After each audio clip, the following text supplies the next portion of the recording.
Welcome to Something to Talk About from the Bainbridge Island Senior Community Center. Our program today is going to be about Pia the Peacemaker, the troll that recently arrived to Bainbridge Island. I want to start, though, by thanking Fieldstone Communities of Bainbridge Island, which sponsors these programs 2 or 3 times every week. And you can find out more about Fieldstone's memory care, independent living, and assisted living up on Rolling Bay by calling this phone number, 360-594-1010.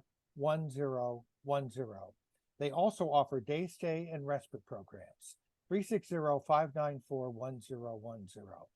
And I'd like to acknowledge that we are gathering on the ancestral homeland of the Suquamish people, specifically the people of the clear salt water who have lived here since time immemorial. We are grateful for their hospitality and we honor their heritage.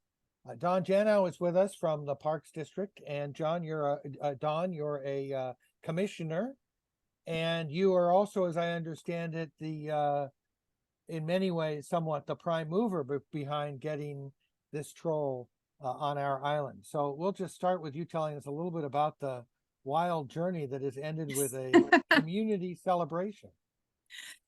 Yes, a wild journey. Thank you, Reed. Hi, everybody. It's nice to see you all.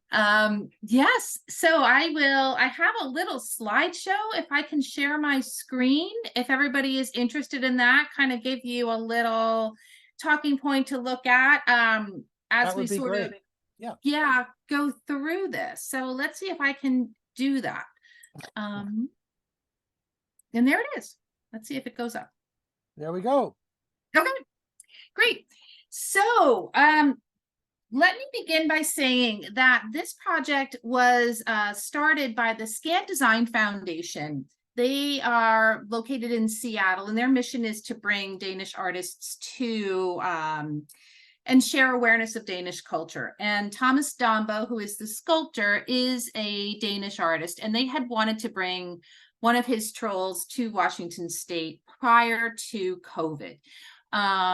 And then, of course, COVID hit and people didn't have anything else to do but sit around and dream. So they took it from 1 installation to 10 installations in Washington State. And then they initially they were looking at different municipalities and different organizations as to where to put the Northwest Way of the Bird King. And so Paulsbo was initially approached with their connection to the Nordic heritage up there. And Paulsbo took a look at it, and it was just a little bit overwhelming for them at the time. It is a big project, and as you'll learn as I talk a little bit more, there is quite a lot of moving parts. So Dan Schoonemaker, you may know him, he wasn't involved in Paulsbo at the time. He called Terry Landy, who's our executive director, and said, there's this troll project. I take a look at it. What do you think? So Terry called me in and I said, Terry, this looks really cool. Let's learn a little bit more about it. And I did a little bit of research on Thomas himself. And then we made the phone call to the Scan Design Foundation and we began the conversation. And that was in November of last year. So it all has happened rather rapidly. If you guys are not familiar with Thomas's work, he's an environmental artist and has been building, let's go to page 2. So you can see some of these sculptures are really quite amazing. And the scale of them, you can see on the upper left, at least it's my upper left, Dad and his 2 kids out there, and they're walking across this leg, across the lake. So these things are really pretty massive. And so when I first saw that, I was really quite excited about it. So are you seeing? Great. So how did Bainbridge get the troll? So that's what we're talking about. So I really enjoyed this picture of sort of the troll pulling the ferry. So we started to engage with the Scan Foundation and thought that this would be a really cool idea. So then as a park commissioner, I took it to our board of commissioners because obviously it's a pretty big installation and they were on board. They said, this is really cool. What a great way to sort of bring public art into our parks, which is something that doesn't exist a whole lot in our parks right now. And so it was not a new use, but certainly really bringing that aspect of culture into the park district. And then there was a lot of back and forth negotiation. So parks agreed to be the host site for a troll, but they couldn't do any of the fundraising or the volunteering or the gathering of materials or necessarily interfacing with this the other site partners, because again, this Northwest Way of the Troll, the Northwest Way of the Bird King, we are now one of 6 partner sites. 10 is down to 6. Again, these are really ambitious undertakings.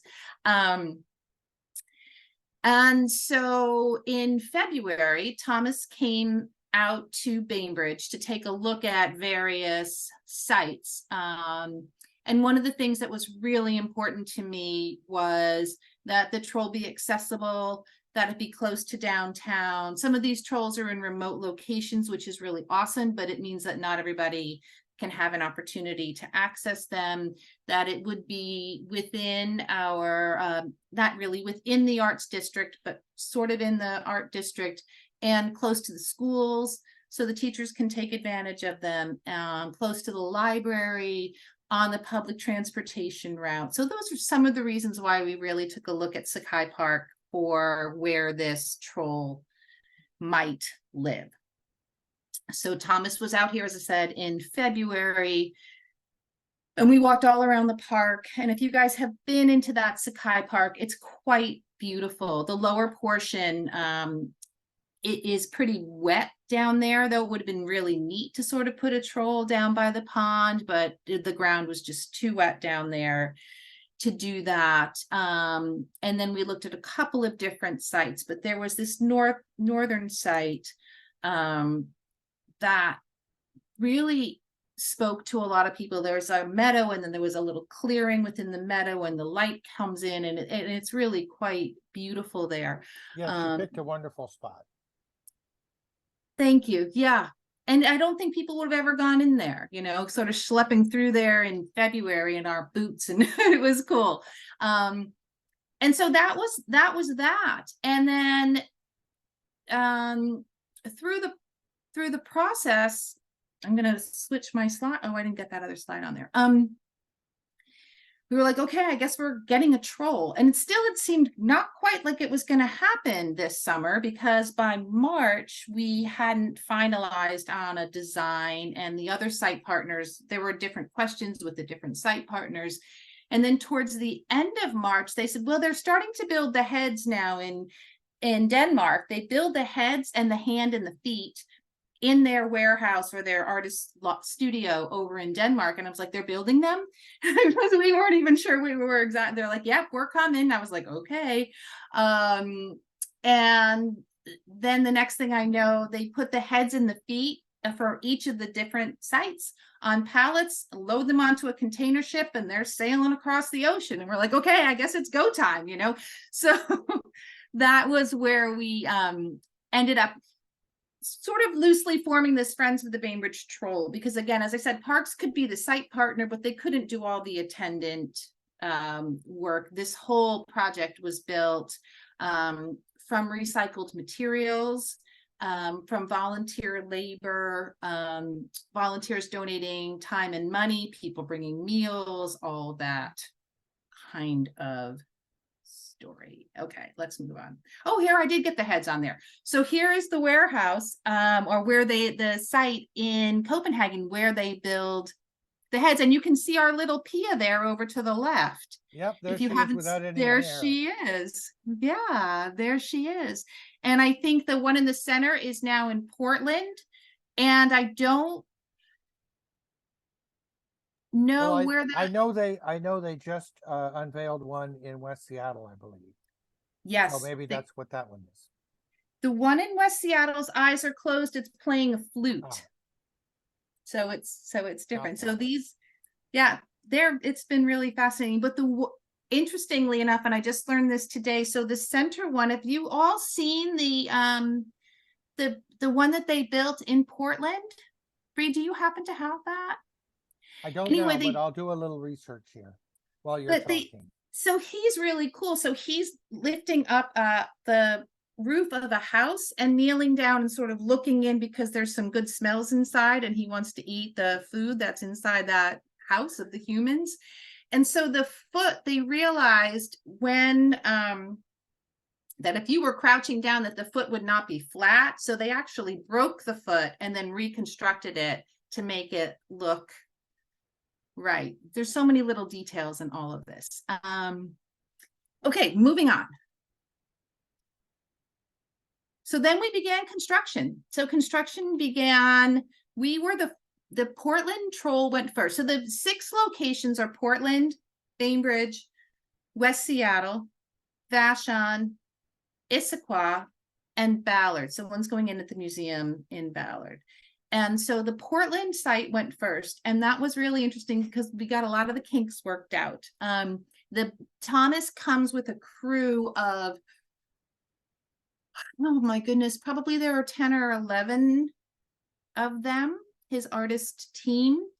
And you could see from the first side that they've been working their way across the United States. And so when they got here, each of these sites have been tag teaming. So Portland started with a full crew.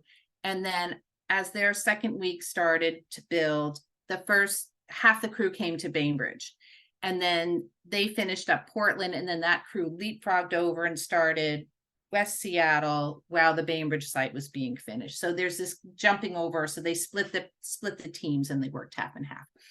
So we started our build on the 18th. Is that right? No, on the 9th of August. It's all gone really fast. We were supposed to start on the 8th, but we started on the 9th. And so all of the pallets that you see here on the left is what the Troll is mostly made from. The cladding is all made from those pallets. And those came from, people donated those. We did a collection around the community. People had extra pallets and wood and shingles from their houses. And so Parks went around and collected all those. And then Ace Hardware donated all the rest of these pallets. It was pretty amazing. And there are about 160 pallets in our PIA, which is a lot of pallets in PIA. Anyway, it starts by, these are volunteers. We had probably roughly 50 volunteers. And they worked probably about 10 or 12 per day. And their first task was to take these pallets and pull them all apart. And so you can see they're breaking apart the pallets there, denailing them, getting all the nails out. And you think, how in the heck are you going to break down 160 pallets? Well, these amazing volunteers had them broken down in about a day and a half. It was unbelievable. And while that's happening, this is all happening on day one. Here's our crew, or Thomas's crew, is what you can see there on the right. And they erect a scaffolding from what they call structural lumber. And all of that lumber we had donated from a lumber company that does not want to be known. They were just happy to give it to us. They were like, if you ask us, everybody's going to be asking us for lumber. So they donated. And then we also had Fairbanks Construction. They donated a bunch of lumber from their site that, anything that they would get thrown out, culls, pieces that wouldn't be used, and half sets like that. So there's literally the only things that were purchased for this were the screws. They use screws.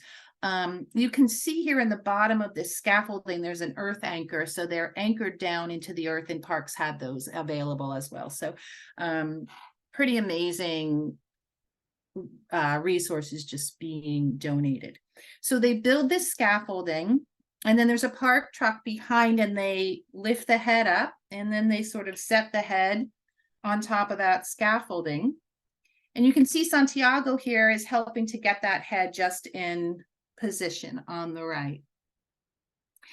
And then they take these poles and they put them underneath the neck, and then they can sort of guide how her head or its head moves and looks. And a lot of care goes into this. But one of the things that I thought was really cool, they don't come with ladders or anything like that. You can see they're making their workbenches out of those pallets. They built scaffolding that they worked on out of the pallets. Really pretty neat stuff. Okay, so we're moving along, and now we've got our head is up on the left-hand side, and there's some of the crew and a volunteer and her daughter who also volunteered. We had people from all ages helping out. And so the scaffolding begins to go on. And again, a lot of care in terms of how the legs sit, how the hands sit, things like that. I found this process really cool watching them build it. Again, we've got a volunteer here on the left helping with the ribs. In the center, these are the ends of the pallets, and they take one screw and they screw them all together and they make what they call snakes. So these are the snakes. And so this is how the shape gets built. And if we go back to that previous slide, then the pallet pieces sit on top of that. And again, I mean, people are laying all over the floor, getting the feet just right. Pretty cool. And there's Thomas, and there is our finished Pia, the peacekeeper troll, and she's quite magnificent. I don't know if you've been out to see her yet. She stands about 17 or 18. She's sitting at about 17 or 18 feet high with her hair. And we think that if she were to actually stand up, she'd be about 28 feet tall. Thomas, right, he is very charming guy. And he writes a little poem for each of these. And if you can see, oh no, am I losing you here? We're here. Everything good. Okay. The hair is made out of apple branches, which is really pretty neat. And then the shells are made from shells that were collected and a piece of driftwood that we found up at Bainbridge. And so all of these really sort of speak to Bainbridge itself. And the idea of Pia is that she's playing with humans. And so you can go and stand inside the hands, and it's like we're like little dolls that the troll is playing with. And if we play nicely and treat the environment well, she'll keep playing with you. But if not, you know, she might give you a toss. So that's sort of the story. And That's I think good. So the spirit of trolls, which is kind of a mixed spirit, right? They're not all in Scandinavian history, they're not all always charming. So there is kind of a little bit of a threat there that we need to be good. I'm going to share the picture of the troll in Portland now.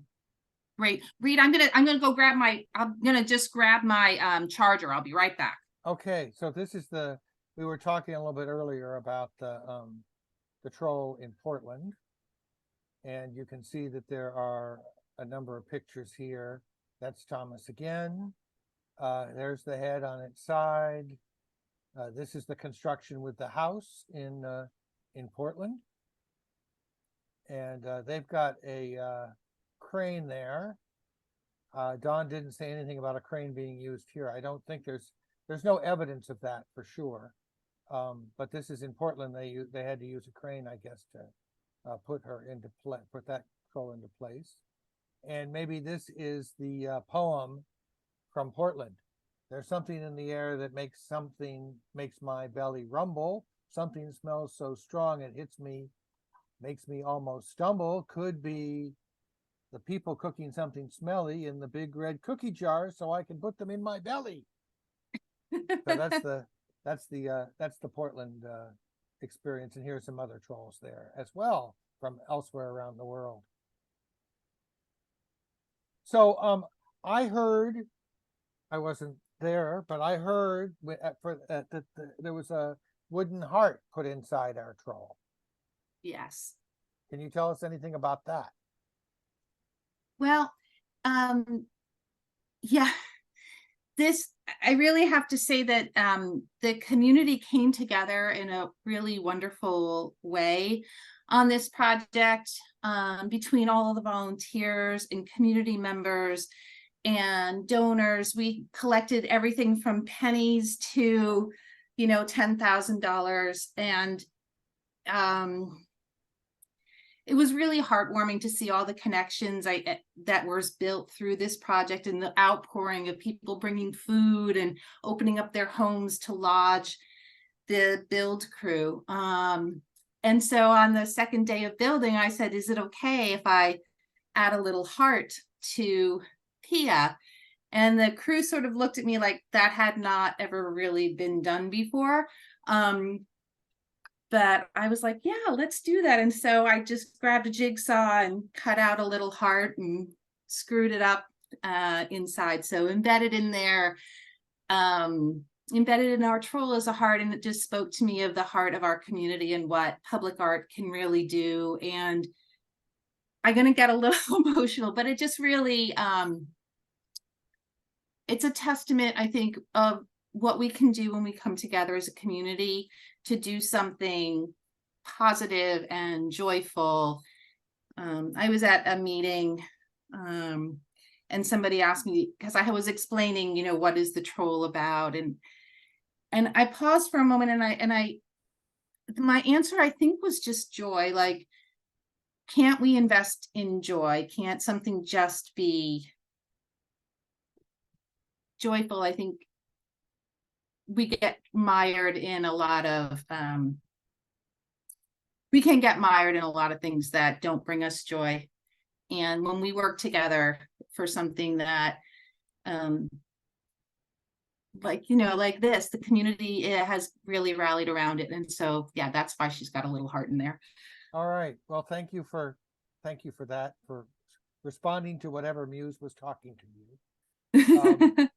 And you And can I have a little caveat to that now too. So now I mentioned that to the folks who are building the one in West Seattle, and they have added a talisman into their troll as well. So that's maybe nice. that'll And be it's a collaborative thing with Thomas too, that way. Oh yeah.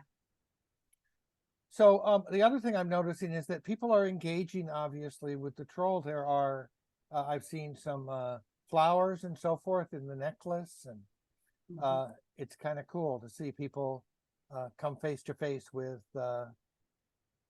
Pia, the amazing creature. This is my grandson and my wife, and I asked my grandson what he thought, and he said, "I've never seen a troll that big." So apparently he's seen some trolls. But there's a look at that hand that got shipped here. It's an amazing combination of prefab and creation on the site. Yeah. And it was fascinating to watch. They sort of build it and then subtract, you know, like if you look at the shoulders up here, which again, I was really fascinated by this, and nothing's really measured. It's just these found I mean, they're measured to get in the width.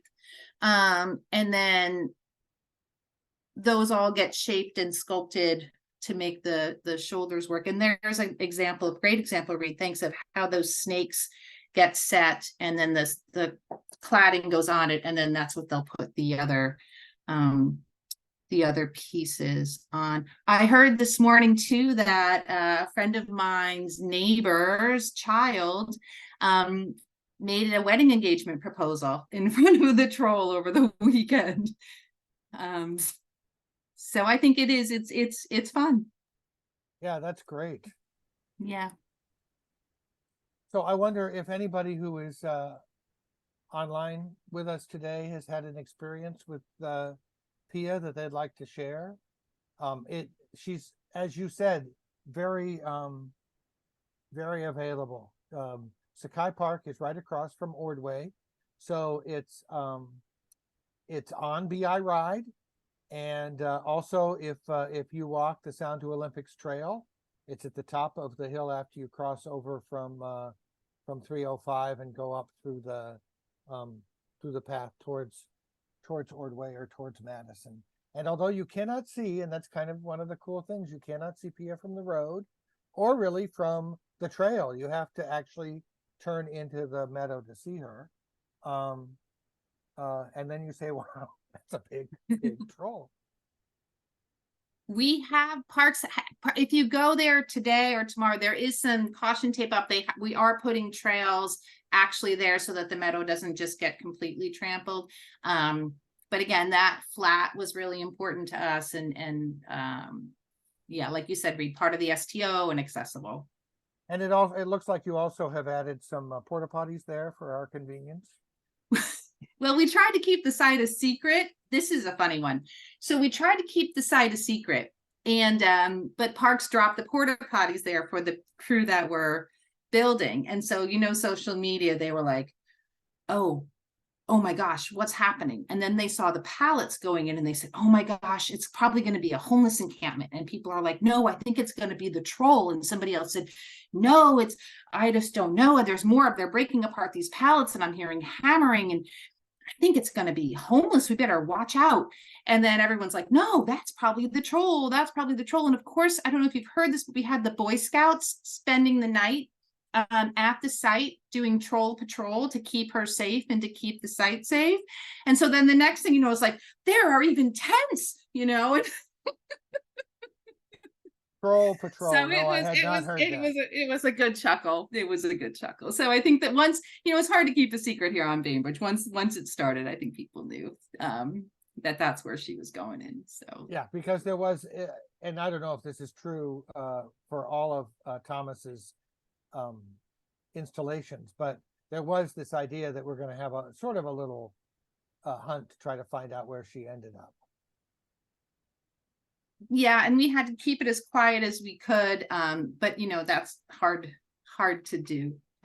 But now what's really cool, there is a little geocaching app, and Reed, I'll send you the link to it, but it walks you from Bema up 305 across the street and into the Sakai Park with little clip things and interesting things to sort of look at. So if you wanted to make a longer day of it and learn a little bit more about the park, that's kind of a fun little addition. Oh, and yeah. each of the sites will have one of those as well. So people are traveling all over we're getting people from visiting all the different sites and coming to see it, and it's a slow, steady stream, so pretty fun. Nice. Judy, did you have something you wanted to say? You need to unmute. We were there yesterday and it was delightful. There was a visitor in a wheelchair, and somehow they managed to get there, even though the path is still pretty rocky and bogged down. But there was also a family with young children. And we noticed in the trees opposite the troll, there is a string with ornaments. It looks like pomegranates and cinnamon and little banners.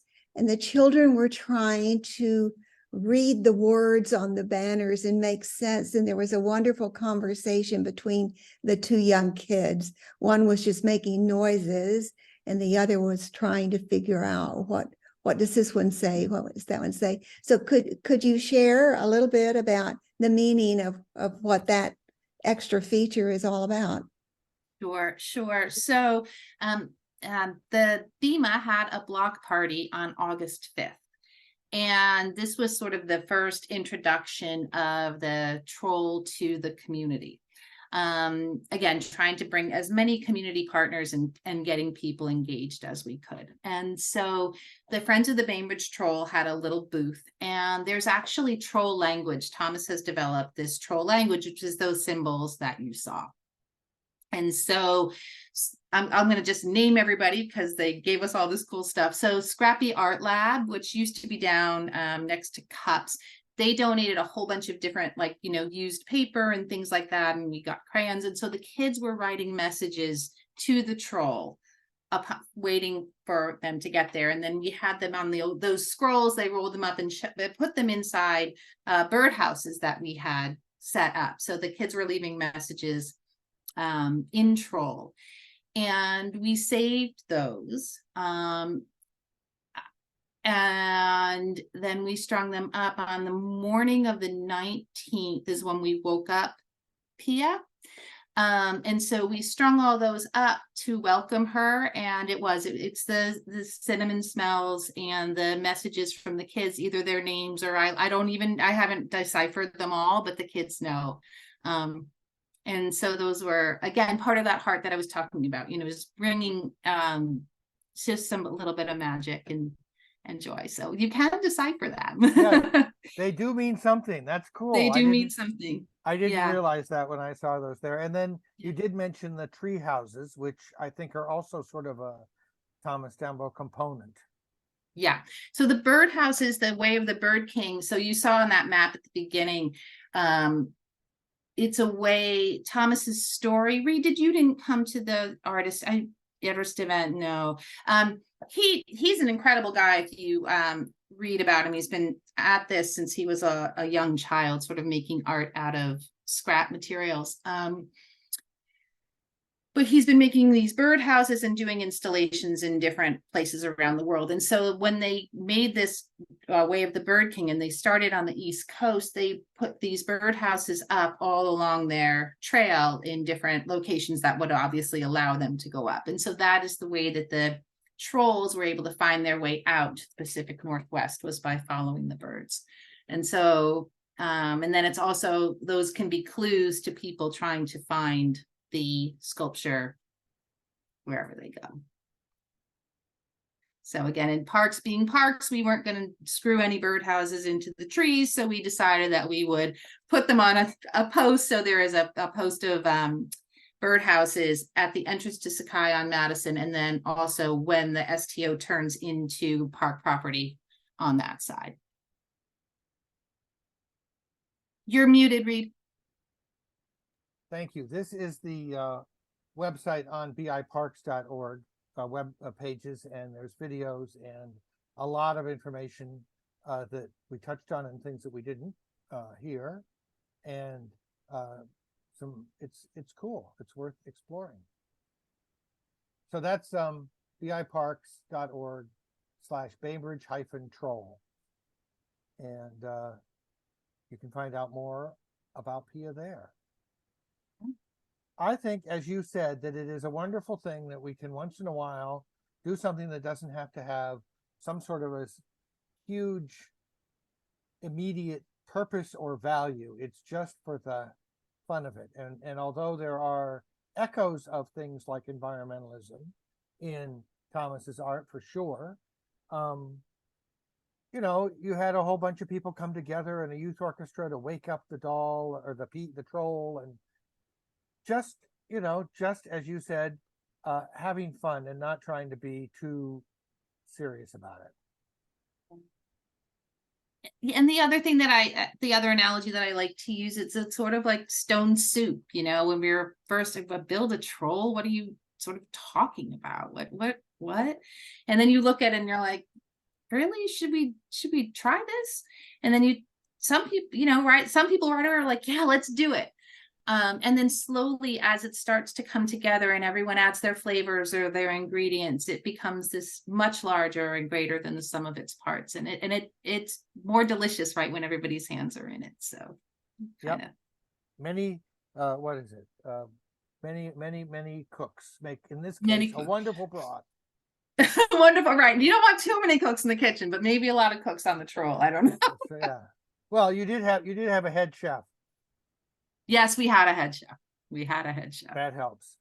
Yeah. Thank you very much, John, for walking through this. I'm sure that not only the folks who are here today, but people who will watch this online will really appreciate the context that you gave us. And I look forward to also, if you're watching this video on YouTube, I'll put the link for information about the geocache trail in the description box right below where we're talking.